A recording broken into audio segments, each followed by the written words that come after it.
सहज स्नेह विवश रघुराई, सहज स्नेह विवश रघुराई। पूछी कुशल निकट बैठाई, पूछी निकट बैठाई। नाथ कुशल पद पंकज देखे, नाथ कुशल पद पंकज। भयहु भाग भाजन जन लेके, भाजन जन लेके। सहज स्नेह विवश रघुराई।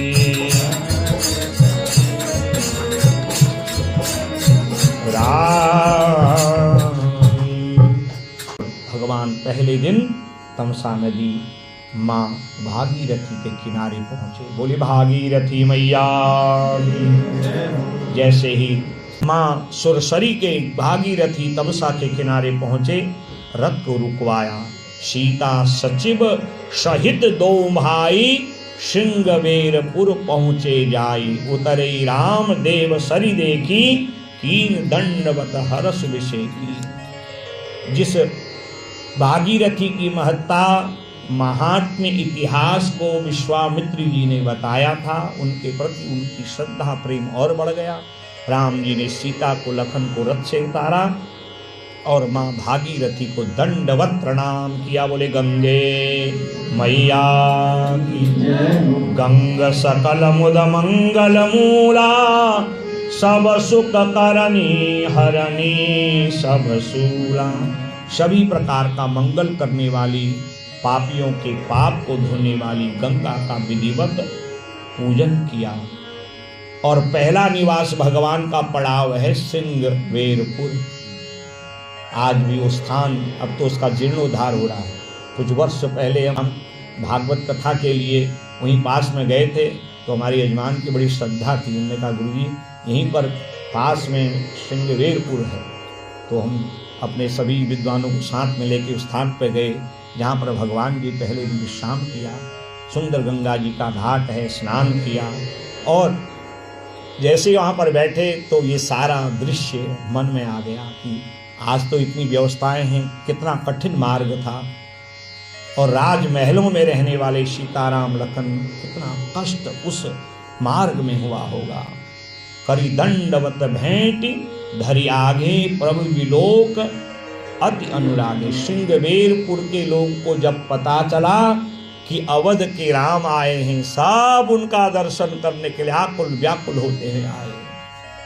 और उनका जो राजा है ना, जिसका नाम है निषाद राज केवट, बोले केवट जी महाराज की जय। कि भगवान ने कभी किसी के कुल की, किसी के जाति की और किसी की विद्या में कोई अंतर नहीं रखा है।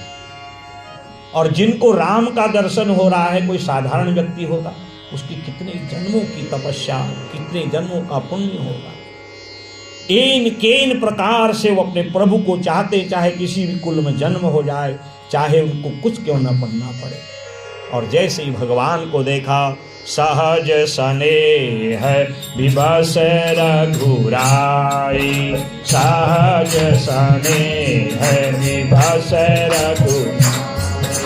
पूछी कुशल निकट बैठाई, पूछी निकट बैठाई। नाथ कुशल पद पंकज देखे, नाथ कुशल पद पंकज। भयहु भाग भाजन जन लेके, भाजन जन लेके। सहज स्नेह विवश रघुराई।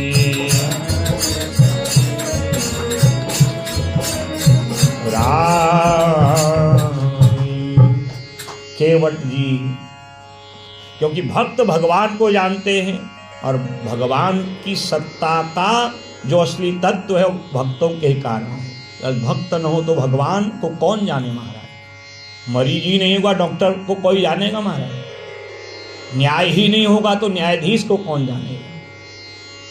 जब भक्त है राम ते अधिक राम कर दासा, राम से अधिक उनके भक्तों की महत्ता है। भगवान स्वयं भागवत जी में कहते हैं अहम भक्त पराधीनो यह स्वतंत्र यवत विजो साधुभिर ग्रस्त हृदय और भक्तेर भक्त जनप्रियो।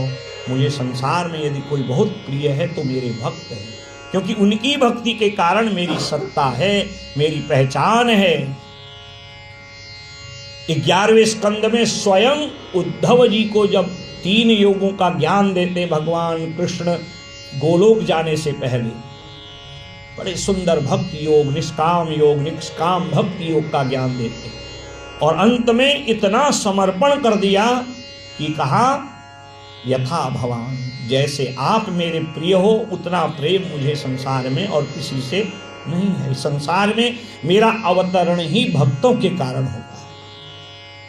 यदि भक्त न होते कोई आप कथा सुन रहे होते महाराज, भगवान है निराकार रूप में जो ज्ञानी हो, तो ध्यान में बैठे, उनको कौन कथा की आवश्यकता है। भक्त से ही भगवान है, ये भगवान कह रहे हैं। इसलिए पूछी कुशल निकट बैठा है, किसी प्रकार का कोई भेदभाव नहीं है, किस कुल का है, किस जाति का है, कितना देने वाला है, ये तो हम हिसाब लगाते दुनिया के लोग, और हिसाब लगाते लगाते हिसाब भी यही, और अपना दुनिया गोविंदाय नमो नमः। भगवान तो केवल भक्त के प्रेम को जानते हैं, और अपने पास बैठाया, पूरी कुशल पूछी, कहे हूँ सत्य सबु सखा सुजाना, मोहि दीन पीतु आय सुआन। और अपनी बात भी बता दी, क्योंकि भक्त और भगवान के बीच में कुछ बचता ही नहीं है। अब लोगों से बहुत पूछो, फिर रोने लगते हैं, फिर अपना दुखड़ा बताएंगे, और दुखड़ा भी उसको बताएंगे जो पहले से दुखी है। अब मैं लाला जी को अपनी दुख बताऊं, अब लाला जी कह रहे होंगे व्यास जी मुझे तो बता रहे हैं, पंडित जी को तो बता रहे हैं, पर पंडित जी अपने आप में कितने परेशान है न मालूम। परेशानी किसको बताओ, जो हमारी परेशानी को समझे। भक्त और भगवान के बीच में कोई पर्दा नहीं। और श्री कहा कि देखो हमें यहाँ से दंडकारण्य में जाना है, क्योंकि पिता ने 14 वर्ष का हमें वनवास दिया है। बरस 4 10 बासु बनो मुनि व्रत वेशु आहारु, ग्राम वासु नहीं उचित सुनी, गुहहि भयहूँ दुख भारू। निषाद राज जब कहते हैं कि प्रभु अब आप आ ही गए हो, 14 वर्ष आपको वनवास में रहना ही है, तो हमारा घर भी तो जंगल में ही है, आप आइए, जैसे आप रहना चाहेंगे, कुटिया में रहना चाहें, जैसी मेरी सामर्थ्य होगी आपके लिए बढ़िया महल भी बना दूंगा। मेरा बड़ा परिवार है, बड़े कर्मठ लोग हैं, आपकी साजो सज्जा, आपकी सारी सुख सुविधा का ध्यान रखा जाएगा, बस आप यहीं रह जाइए। ये जंगल ही तो है, कहते नहीं, हमें जंगल में भी वनवासियों की तरह ही रहना है, न अधिक भोग है न विलास है। क्योंकि यदि हम फिर घर में रहने लग जाएंगे, राज सुखों में डूबने लग जाएंगे, तो हमारे कार्यों को पूर्ण कौन करेगा, फिर हमें वनवासी कौन कहेगा। तामस देह भजन नहीं होई, हम सुख सुविधाओं में डूबे रहेंगे तो हमारा भजन कैसे होगा। और भगवान का भजन क्या है, जो उनका भजन कर रहे हैं उनके संकल्पों को पूर्ण करना ही उनका भजन है। अपने भक्तों के अंतर मन को पढ़ना, उनकी आर्त दुख को सुनना ही भगवान का भजन है। बहुत समझाया और कहा कि देखो अब हमें आप इस तमसा नदी से पार करें। जो भगवान अपनी कृपा कटाक्ष से इतने बड़े समुद्र में सेतु बना सकते हैं, तो क्या वो गंगा नदी को पार नहीं कर सकते महाराज। जो भक्तों को भवसागर से पार करते हैं, तो ऐसी क्या उनकी व्यवस्था है कि उनको जो है आज केवट की खुशामद करनी पड़ रही है। कहा आज तो अब रात्रि हो गई, कल सुबह हम यहाँ से निकलेंगे। और सुमंत जी से कहा चाचा अब आप यहाँ से लौट जाइए, आपका कर्तव्य यहाँ पर पूरा हो गया। सब विधि सोई कर्तव्य तुम्हारे, दुख न पाव पित सोच हमारे। अब आपको जाके पिता को समझाना है। 14 वर्ष जल्दी बीत जाएंगे। सुनि रघुनाथ सचिव संवादु, भयं स परिजन विकल निषादु। लोग अब भी समझते थे कि चक्रवर्ती ने कहा है सुमंत जी से इनको जंगल तक ले जाना, वन घुमा के ले आना, क्या पता भगवान मान जाए। परंतु जब राम जी ने सुमंत जी को समझाया, कहा कि देखो पुत्र वही है जो माता पिता की आज्ञा माने, और मुझे कभी अपनी माँ कैकेयी का, अपने पिता दशरथ का अपमान नहीं करना है। भले वो चाह रहे हैं कि लोग क्या क्या नहीं कहेंगे कल को। राम ने अपने सुख के लिए अपने माता पिता का तिरस्कार कर दिया। कौन मुझे मर्यादा पुरुषोत्तम कहेगा। बहुत समझाया, सुमंत जाने को तैयार नहीं, और घोड़ों की तो स्थिति ही कुछ और है। सुमंत जी कहते राम जी चलो ठीक है, परंतु राम जी ने जब निवेदन किया, सुमंत जी भगवान को प्रणाम किए, भगवान ने सुमंत जी को हृदय से लगाया। सब लोग मूक की तरह देखे हैं, आकुल व्याकुल अवध के लोग कुछ कहने को तैयार, कौन क्या कहे। और रथ में बैठ के सुमंत जी ने अवध वासियों से कहा चलो आगे को, और ज्यों ही रथ के घोड़ों को हाका ना, परंतु घोड़े आज जाने को तैयार नहीं। जिनको कभी चाबुक नहीं मारा, डंडा नहीं मारा, आज उनको सुमंत बहुत चाबुक मारते हैं, डंडा मारते हैं, परंतु रत हाके है राम तनो, हेरी हेरी ही नाही, देख निषाद विषाद वसो, धुनहि शीर्ष पचिताहि। जो घोड़े इशारे से ही चलने लगते थे और राम जी को देख करके अपना सौभाग्य समझते थे, भले हम पशु हैं पर राम हमारे ऊपर सवार हो रहे हैं, अपना सौभाग्य समझते थे, आज वो घोड़े जो हैं जाने को तैयार नहीं हैं। कितने चाबुक डंडे उनको पड़ रहे हैं। जासु वियोग विकल पशु ऐसे, जासु वियोग विकल पशु, प्रजा मातु पितु यही कैसे, पिता मातु यही कैसे, चरण कमल रज कही, चरण कमल रज कहूँ सब, मानुष करनी मोरी कछुआही, मानुष जासु वियोग विकल पशु हैं से,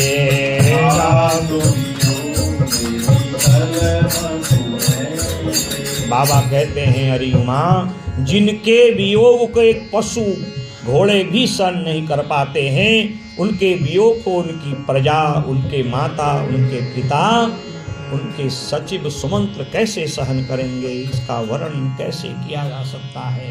बरबस राम सुमंत्र पठाए। सुमंत कहते कोई नहीं, मुझे किसी की परवाह नहीं है, नहीं नहीं आप जाइए जाइए, आप तो पिता के मित्र जैसे हैं। बरबस जबरदस्ती नहीं, आप जाइए, सुरसरी तीर आप तब आए। और उनको जब लौटाया तो घोड़े एक तरफ राम जी को देखते हैं, पांव कहाँ पड़ रहे हैं, कैसी स्थिति है, कौन उनका वर्णन कर सकता है। और सुमंत्र जी लौट करके अयोध्या को गए हैं। भगवान केवट जी से कहते हैं, क्योंकि हमें जंगल का वास करना है, जंगल की सीमा लग जाए फिर हम चले जाएं, और आप अपनी नाव लाइए और हमें नाव में बैठाइए। जो संसार के लोगों को अपने भवसागर से पार करते सब, और आज भगवान की व्यवस्था देखिए, केवट के आगे हाथ जोड़ रहे हैं। मागिनावन केवटुआना, कही तुम्हार मरमु में जान। दुनिया भगवान से मांगती है और आज भगवान भक्त से मांग रहे हैं। यही प्रेम है। सबको बातें अच्छी लगती है पर लखन कोई बातें अच्छी नहीं लगती। जो भगवान सबके मनोरथ पूर्ण करते हैं और आज केवट से कहते हैं भैया नाव ले आओ, नाव ले आओ। और केवट से जितना कहते हैं, जो केवट को प्रेम से बैठाया था वो दौड़ के और दूर जाता है, नहीं लाऊंगा महाराज, क्योंकि भगवान प्रेम के वशीभूत है। राम चाहे तो क्या गंगा भागीरथी को पार नहीं कर सकते? विश्वामित्री जी के साथ भी तो जनकपुरी गए थे, उन्होंने तो गंगा की महत्ता बताई थी। वहां कौन सी नाव थी? ये प्रेम है। लखनलाल कहते हैं भैया आप मांग रहे हो, वो अकड़ रहा है, ये कोई बात है? कहा यही तो हमारी भक्ति की विशेषता है। भक्ति की भक्त जो है वो जो भगवान से प्रेम करते हैं ना, वो बड़ा कुटिल व्यवहार करते हैं। अहे रिवगति प्रेमणा स्वभाव कुटिला भवे। जो प्रेमी होते हैं उनका स्वभाव सर्प की तरह टेढ़ा मेढ़ा होता है और लक्ष्य क्या होता है? अपने उस प्रेमी को पाना। क्योंकि केवट जानते हैं कि मैं राम से कितना प्रेम करता हूं। जो आज राम मिले हैं, क्या मैं उन्हें ऐसे ही छोड़ दूं? ये कौन ऐसा है जो इतना अकड़ इसके अंदर होगी? उसी के अंदर होगी जिसके अंदर समर्पण होगा, जिसके अंदर श्रद्धा होगी, जिसके अंदर प्रेम होगा। मागी नाव न केवटान। दुनिया भगवान से मांगती है और आज भगवान मांग रहे हैं और केवट न आना, केवट आना नहीं चाहता है। कहा भैया क्यों विलंब करता है? कहा है चलो ठीक है, आपकी बात हम मान भी लें, तो क्या पता कि जो अहिल्या के साथ वो हमारे साथ हो जाए। क्योंकि मर्म तुम्हारू में जाना, मैं तुम्हारे मर्म को जानता हूँ। बड़े बड़े साधक, बड़े बड़े योगी, बड़े बड़े समर्पण करने वाले राजर्षि देवर्षि मनीषी शेष महेश दुनेश सुरेश हूँ जाहि निरंतर गावे। जो निरंतर दिन रात केवल राम को ही गाते हैं, वो भी कहते हैं तुम्हारे मर्म को, रहस्य को हम नहीं जानते। और केवट जो न पढ़ा है, न लिखा है, न जाति में बड़ा है, बड़ी मुश्किल से 2 रोटी का जुगाड़ हो पा रहा है। कभी कभी तो आधे ही पेट खा के, कोई परिवार बहुत बड़ा है परिवार, और वो क्या कहता है? तुम्हारा मर्म जानता है। जिसने शायद कभी माला जपी हो, अरे सुबह से शाम तक महाराज नाव से आर पार करना। जो केवट कहता था आइए आइए नाव में बैठिए, मैं अपना परिवार पालता हूँ, और आज बैठने वाले आए हैं न आना, वो आता ही नहीं है। काहे तुम्हार मर्मों में जाना, मैं तुम्हारे मर्म को जानता हूँ। बड़ी मुश्किल से मनाया। लखनलाल कोई बातें भगवान कहते हैं जो मेरे प्रेमी है ना, उनका भी अधिकार है, मैं जैसा चाहूं वैसा कर लूं, परंतु मैंने उनको भी अधिकार दिया। यही तो राम की उदार है। ऐसो को उदार जगमाई बिनु सेवा जो द्रवे दीन पर। केवट ने भी सेवा नहीं की और फिर भी भगवान द्रवित हो गए। अरे केवट क्यों नहीं आना चाहते? कहा तुम्हारे रहस्य को जानता हूं। छुअत शिला भई नारी सुहाई, पाहन तेन काठ कठिना, तरनी यमुनी घरनी होई जाई, बाट पर ही मोही नाव उड़ा। मैं तुम्हारे रहस्य को जानता हूँ, तुम्हारे चरणों में बड़ा जादू है। हमने सुना था कि एक शिला पर चरण लगे थे, नारी बन गई। मेरे घर में तो वैसे भी नारी है, तरनी मुनि घरनी हो जाई। एक नाव आजीविका का साधन है, और ये भी अगर स्त्री बन गई तो महाराज आप जानते हो आपकी तो एक ही है। मानो ये कहना चाह रहे हो, वो व्यक्ति बहुत विवश हो जाता है जिसकी 2 या 3। राजा दशरथ जी उदाहरण है ना, अगर एक ही होती तो ऐसी स्थिति आती क्या? तो महाराज कह नहीं रहे, ये भाव है, ये बताना चाह रहे हैं कि मैं आपके पिता की तरह 2-3 रानी वाला बनना नहीं चाहता, क्योंकि एक ही है जो महाराज सब कुछ जब आ जाती है तो, क्यों लाला जी, एक ही है जो पूरा पहाड़, हाँ, और है भी ऐसा महाराज, व्यक्ति को एक दिन घर में काम करना पड़े, अव्यवस्थित घर को कर देता है। कहता महाराज बड़ी मुश्किल से इस नाव से अपना यही प्रतिपालहु सुन परिवारो, नहीं जानहु कछु अवरु कवारो। भगवान को इतना मजबूर कर दिया, विवश कर दिया, कितने कुतर्क दे रहा है महाराज। भगवान कहते हैं आजा भैया, आजा भैया, देर हो जाएगी। कहता नहीं, एक मेरा साधन कुल है आजीविका का, और अगर आपके चरण लग गए, और वो जानता है कि जब संत ब्राह्मण कोई श्रेष्ठ व्यक्ति आए तो उसका चरण पहले धोना चाहिए, क्योंकि उसके चरणोदक में तीर्थों की शक्ति होती है, समस्त पापों का निराकरण करने की ताकत होती है। भगवान वैसे तो पांव धोने नहीं देंगे, कोई ना कोई बहाना तो चाहिए ना। पढ़ा लिखा नहीं है, परंतु बड़ा चालाक है, और ये चालाकी भगवान की भक्ति प्रेम रस के ही कारण उसको मिला है। मोहि पद पदम पखारन कहूं, बस यदि आपने कह दिया मेरे चरण धो, बस आपकी चरण की धूली हट जाएगी, फिर नाव में आप बैठेंगे तो नाव को कुछ नहीं होने वाला। मानव ये कहना चाह रहा हो, अनेक जन्मों से बड़े बड़े ज्ञानी संत यद पाद पंकज पराग निषेव तृप्ता योग प्रभाव विदुता खिल कर्म बंदा, जिन चरणों के पद्म पराग के लिए बड़े बड़े संत ज्ञानी आकुल व्याकुल रहते हैं, क्या आज उन चरणों को मैं ऐसे ही छोड़ दूं? अगर आज लाभ नहीं लिया तो फिर पश्चाताप होगा। इन प्रकार से भगवान को विवश कर रहा है। कहा तेरी सारी शर्त मुझे मंजूर है, बस तू मुझे आज नाव पे चढ़ा के इस तमसा नदी से पार कर। लखनलाल को कुछ बातें अच्छी नहीं लगती, पर राम जी इशारा करते हैं बस शांत रहो, और इधर कहा अब आप इंतजार करिए। भगवान अपने भक्तों के प्रेम में इतने विवश हैं। कहा मैं अकेले थोड़ी आऊंगा, इतना बड़ा पुण्य मिल रहा है, लोग तीर्थों में जाते हैं, भगवान की कृपा होगी, भगवान मिलेंगे। जब भगवान ही मेरे वहां आगे इतना बड़ा तीर्थ बन गया तो इसका लाभ परिवार सहित होगा ना।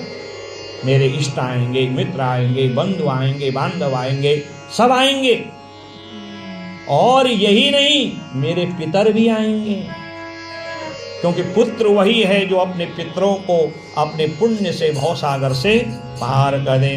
पद कमल धोय चढ़ाय नाथ नाथ उतराई, मोहे राम राउर आन दशरथ सपत सब साथी कम, बस तीर मारहूँ लखन पैज, लाइन पाय पखारी हो, तब लागी तुलसी दास नाथ, कृपाल पार उतार, कृपाल पार उतार। ऐसे ही आपको पार नहीं उतारूंगा। पूरे परिवार को लेके आया, और एक कठौता लेके आए लकड़ी का। वो जानता है भगवान के चरण धो करके इसमें रखूंगा, और लकड़ी में पानी को सोखने की ताकत होती है, और भगवान के चरणामृत को मैं पीऊंगा, और लकड़ी जिस चरणामृत को सोख करके अपने पार रखेगी, रोज उसमें पानी डालूंगा, आटा गूंदूंगा, और भगवान के चरण का प्रसाद नित्य परिवार सहित लूंगा। अब आप बैठिए, मैं जितनी देर कहूँ। पूरे परिवार को बुलाया, और केवट के वचन को सुन के भगवान तो आनंदित हैं, पर लखनलाल सुन के वट के बैन प्रेम लपेटे अटपटे विहसे करुणा ऐन चितई जानकी लखन। सीता मैया देखती हैं, लखन लाल देखते हैं और भगवान अटपटे वचनों को सुन के, बताओ अब भगवान ये कह रहे हो माना, अरे लखन चुप रहो, ये गांव का व्यक्ति है, गांव के व्यक्ति को जो है वो बोलना तो नहीं आता, परंतु उसकी जो बोली है उसमें प्रेम होता है, वो तू भी बोलेगा उसमें प्रेम होगा। यहाँ का व्यक्ति समाज में आप जरूर कहेगा, मन में कुछ वहां आग लगी होगी। तो ये आज जो है मानो भगवान ये कहना चाह रहे हो कि महान व्यक्ति वो है जो सबको समझे, सबको जाने। जैसे छोटा बच्चा तोतरी बोली में बोलता है, कोई नहीं जानता, उसकी मां समझ जाती है क्या मांग रहा है, क्या कहना चाह रहा है। वैसे प्रेम लपेटे अटपटे वचनों को भगवान ये समझ रहे हैं कि प्रेम इसके अंदर है, और जब प्रेम है तभी तो इसको आगे में विवश हो ना महाराज। इसलिए बेहसे लखन के और सीता के आगे हंसने लगे, कहा ये सब प्रेम का प्रतिफल है, वो उससे बहुत जो है प्रेम करता है, और प्रेमियों के बीच में किसी प्रकार का कोई भेद नहीं होता। कृपा सिंधु बोले मुस्काई, सोई करूं जेहि तब नाव न जाई। जैसा तेरा भला हो, देखिए भगवान इतने भी बस, तेरी नाव न घटे न बढ़े, अर्थात वो स्त्री न बने, जैसे तेरा और तेरी रोजी का बढ़िया हो वैसा करो। और केवट की रोजी क्या है, जीवन भर कमाया खाया, मलमूत्र किया, दुनिया की इधर की उधर करी, कुछ लगा कुछ नहीं लगा। और आज प्रभु आए हैं, यही तो मेरे जीवन की कमाई है। और मन ही मन भाव रखता है, जास नाम सुमिरत एक बारा, उतरही नर भव सिंधु अपारा। जिनके एक नाम से ही भव सागर पार हो जाता, जो मेरे आगे आए हैं। जैसे ही भगवान को चरण धोने के लिए मजबूर किया तो कहा, प्रभु अब आप चरण कैसे धोएंगे, क्योंकि मेरे पास न चौकी है न बिछौना है कोई बढ़िया, और अतिथि आए उसको ऐसे जमीन में कैसे बैठने दो, और आपको भी जल्दी है, बैठने की फुर्सत कहाँ है। इसलिए आप ऐसा करो, अपने चरण धुलाओ और कहीं आप गिर न जाएं, ऐसा करो मेरा सर पकड़ लो। कितना चालाक है बता। और जिसके ऊपर आपका हाथ रहेगा वो कैसे डूबेगा महाराज। केवट राम रजाय सुपावा, केवट राम रजाय सुपावा, पानी कठौता भरी में आवा, पानी कठौता भरी ले आवा। अति आनंद उमगी अनुरागा, अति आनंद उमगी अनुरागा, चरण सरोज पखारन लागा, चरण आनंद बरसता है। बरसी सुमन सुर सकल सिहानी, बरसी सुमन सुर सकल सिहानी। एहि समय पुण्य पुण्य बोनानी, एहि समय पुण्य पुण्य कोई पद पखारी जलपान करी, आप सहित परिवार, पितरु पारि करि प्रभु मुदित गए हूँ ले पार।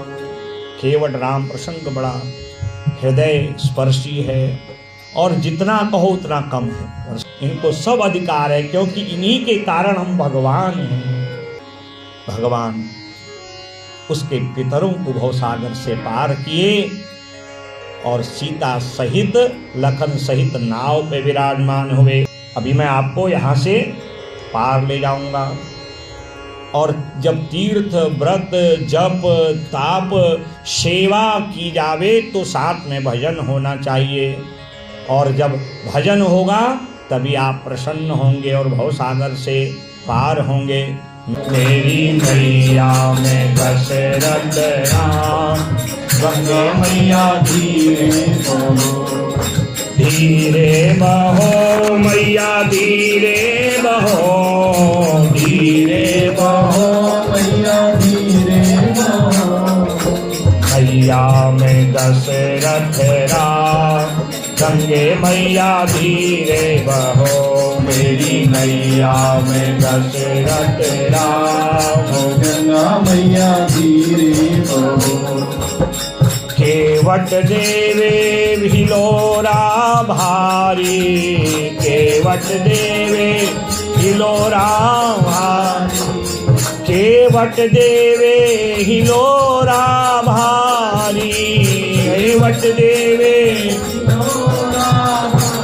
मेरे मन को आए आराम, गंगे मैया धीरे बहो, मेरे मन को आए आराम, गंगे मैया धीरे बहो। तेरी नैया में लक्ष्मण राम, गंगे मैया धीरे बहो, मेरी नैया में लक्ष्मण राम, गंगा मैया धीरे बहो।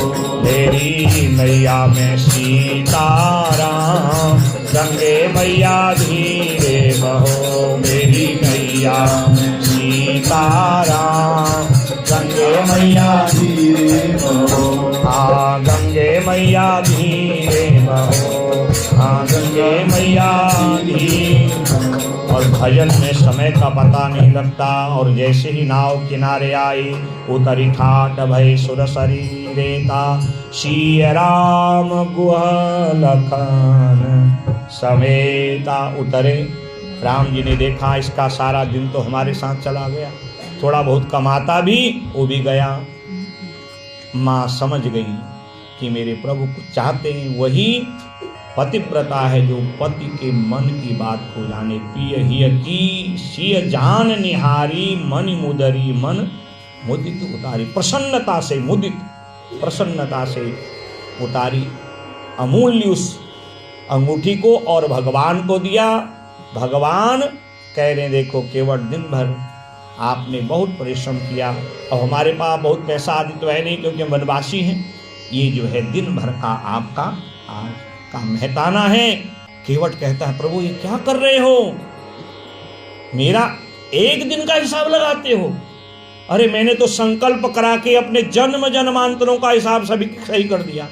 इसका मतलब है कि आप और बाकी रखना चाह रहे हो, क्योंकि मैं आपके मर्म को जानता हूं। आपका स्पर्श, आपका ध्यान, आपका चिंतन, आपकी कथा, आपका भजन जन्म जन्मांतर के ऋण से मुक्त कर देता है।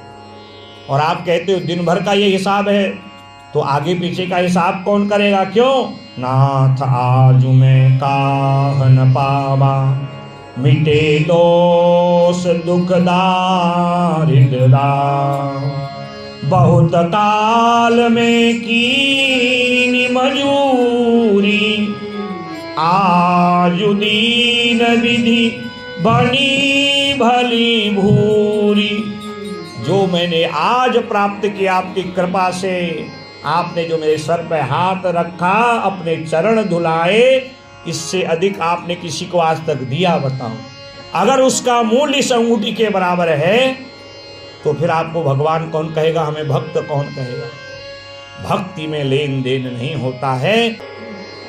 आप में और मुझ में कोई अंतर नहीं है, क्योंकि आप भव सागर से पार करते हो और मैं इस तमसा नदी से पार करता हूँ। आज मैंने आपको पार किया है, जब मैं परिवार सहित इस दुनिया के बंधनों से मुक्त हूँ। बस ये उस दिन के लिए आप रख लेना कि मुझे इस भव सागर से पार कर देना। प्रभु आनंदित हुए और केवट ने भगवान को दंडवत जो प्रणाम किया और कहा, फिरती बार मोहि जो देवासो प्रसाद में सिर धरी। जब लौट के आओगे यहीं से तो आओगे, बस उस समय जो दोगे प्रसन्नता से। बड़ा मार्मिक प्रसंग है, समय थोड़ा ज़्यादा हो गया है तो यहीं पर कथा को विश्राम देते हैं और फिर भगवान के दिव्य जो वनवास की लीला है, ऋषियों के आश्रम में भगवान गए हैं, भरद्वाज जी के आश्रम में, और इधर राम राम कहते दशरथ जी अपने प्राणों का त्याग करते हैं। हरे रामा रामा राम सीता राम राम राम, हरे रामा रामा सीता राम राम, हरे रामा रामा राम सीता राम राम राम, हरे रामा रामा सीता राम राम राम, सीता राम राम राम, राजा राम राम राम, सीता राम राम राम, राजा राम राम राम, सीता राम राम राम, राजा राम राम राम, सीता राम राम राम, राजा राम राम राम, हरे रामा हरे रामा हरे रामा रामा राम, सीता राम राम राम। गाइए हरे रामा रामा राम, सीता राम राम राम, सीता राम राम राम, राधे श्याम श्याम श्याम, सीता राम राम राम, राधे श्याम श्याम श्याम, राधे श्याम श्याम श्याम, सीता राम राम राम, राधे श्याम श्याम श्याम, सीता राम राम राम, हरे रामा रामा राम, सीता राम राम राम, हरे रामा रामा राम, सीता राम राम राम, हरे रामा रामा राम, सीता राम राम राम, हरे रामा रामा राम, सीता राम राम राम, सीता राम राम राम, सीता राम राम राम, सीता राम राम राम, सीता राम राम राम, हरे राम राम राम हरे हरे, हरे कृष्ण कृष्ण कृष्ण हरे, बोले राजा रामचंद्र भगवान की जय, उमापति महादेव की जय हो, जय जय श्री सीता।